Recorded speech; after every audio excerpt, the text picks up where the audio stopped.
like, fuck, I done seen America's Next Top Model. I could do this. I could do this. You know what I'm saying? So I never told y'all about a time where I auditioned to be a model slash actress. Listen, man, I was like, my life is passing me by. I've always wanted this for myself. I'm just gonna go for it, child. No experience, no practice, no nothing. I just decided that I was gonna do it, and who was gonna know? Guess what? Nobody found out until today. So hi. So I set up an appointment to go to the agency. The agency is like downtown in the city, and it's, you wouldn't know it was anywhere unless you looked it up and found out that it was an actual agency. So I go in there, and there's a couple of other people in there auditioning, actually like 15 people. I started to get a little nervous. Up until this point, I'm not nervous at all. I'm listening to motivational videos and stuff, researching actors and stuff who didn't go through the process, like they didn't go to acting school. Like, I'm like, there's people out here, surely I'm not the only person to ever get this a shot. And I was motivated. I was hypey until I got there and I saw those people there, and I was like, okay, I gotta just, stay up, stay motivated. They hand out these cards and tell us that we're gonna be reading for the probability of talking for a commercial, like iHeartRadio and stuff like that.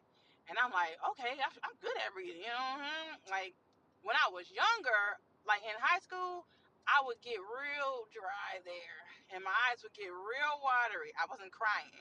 It was a panic attack. I didn't know the words for it back then, but I was having a panic attack when I had to read in front of people. But I'm like, I'm older. I done did, spoken word. I've performed in front of large crowds. This is nothing. I can read this little cue card, whatever. And then they say, yeah, and then, you have to have a tank top on and you have to come and take pictures on another date for the modeling situation. I say, okay, that's cool.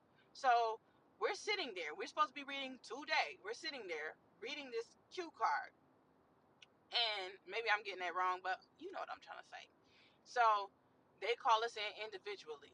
I'm just getting more and more nervous. Then I see this other girl comes in. She's had to been like 18 years old. Mind you, I'm in my 20s at the time. And she's reading a long script. She's supposed to be auditioning for some Twilight-esque movie, some Vampire Diaries or something like that. And I'm like, damn. Oh, she must really know her stuff. I'm like, no, focus. Keep on your stuff. Focus on what you're doing right here in front of you.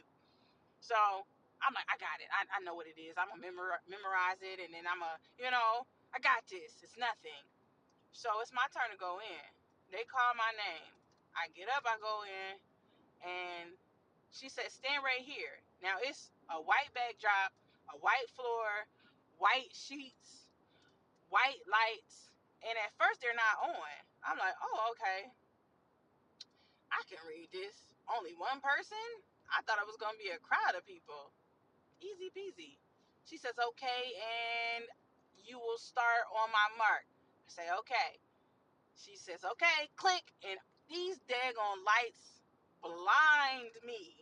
I'm blind. I look down. She's like, and go. My eyes started tearing up. My throat started shrinking. And I'm like, iHeartRadio. Hold on, let me start over. iHeartRadio. Listeners, listening, when I tell you, I didn't even, she's like, you just get to the end of it. Just get to the end of it. Who did I feel like I was? I was like, I could do better than that. It's just the lights. She was like, no, that's okay. Don't even worry about it. You did fine. Why are you lying to me? So the next time I go into this place, I already know I didn't get the acting thing, man. Like, I got a disability. Like, give me some type of help, man. I need an assistant. Like, I don't know. So I go in there the next time for the modeling portion with my little tank top on. It's two ladies in the room. They both got cameras. They're sitting at a desk. It's like a job interview. And they're asking why I want to be an actress, why I want to be a model. And I felt like I did a great job. I'm very good at interviewing. Then they say, okay, we're going to have you stand over here and we're going to take some pictures of you. You're going to pose for us. I said, now, mind you, this whole time, I'm confident, but I'm feeling like nervous because I was worried that it was going to be some type of casting couch situation. So I'm glad, when I go in there and it's not that, but also at the same time, I realized just when I start standing up to go to model that I never practiced any type of any type of modeling poses. Like I wasn't prepared at all. How you not gonna be prepared for your dream of a lifetime? Anyways, that's what I felt like at the time. Like this is what I always wanted to do. Why didn't I prepare? Clearly, I didn't want it that bad. I'm like, fuck, I didn't seen America's Next Top Model. I could do this. I could, I could do this. You know what I'm saying? I could do some stuff, man. Bro, by the time I got there, like to the wall, I took like 3 steps, turned around. They're standing in front of me with both cameras, and I flashed back to when I was a kid. And my cousin, my older cousin, she used to pull out the camcorder and start recording us when we was all dancing in the room, having a good old time. And I used to feel like she ruined the mood. And I just remembered, I hate when people put cameras in my face. And why am I even here, man? I couldn't think of no other move to do. They said try to do a pose for us, and I was like this. I couldn't think of nothing. I said, "Is that good?" They said, "Yeah, that's good, girl." I left there like I already know I ain't get that job, but at least I could say I tried.